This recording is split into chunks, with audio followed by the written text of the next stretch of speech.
కోనసీమ జిల్లా అమలాపురం కాన్స్టిట్యున్సీ.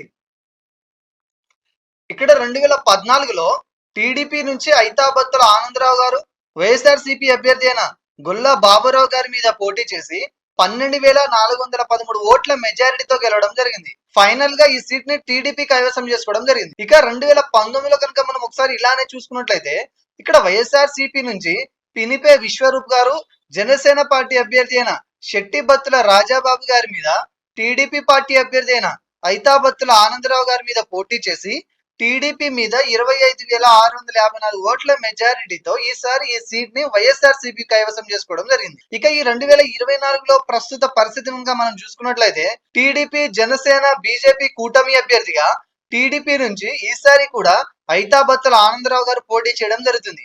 ఇక వైఎస్ఆర్సీపీ నుంచి పినిపే విశ్వరూప్ గారు ఇక్కడ పోటీ చేయడం జరుగుతుంది. ఈసారి వీరిద్దరి మధ్య జరిగే ఈ హోరాహోరీ పోరులో ఏ అభ్యర్థి గెలుస్తారో తెలుసుకోవాలి అంటే మనం ఒకసారి 2019లో ఈ పార్టీలకు పోలైన ఓట్ల సంఖ్యను మనం క్షుణ్ణంగా గమనిస్తే మనకు ఒక అంచనా వస్తుంది.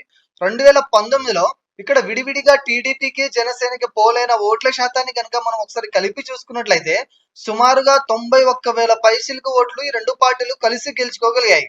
ఇక్కడ వైసీపీకి 72,000 పైచిలకు ఓట్లు రావడం జరిగింది. అంటే 2019లో టీడీపీ, జనసేన, బీజేపీ కలిసి పోటీ చేసి ఉండుంటే 2019లో వైఎస్ఆర్సీపీ గెలిచిన ఈ సీట్ ఖచ్చితంగా 19,000 ఓట్ల ఆధిక్యతతో ఈ సీటు కూటమి అభ్యర్థి గెలిచి ఉండేవారని అనిపిస్తుంది.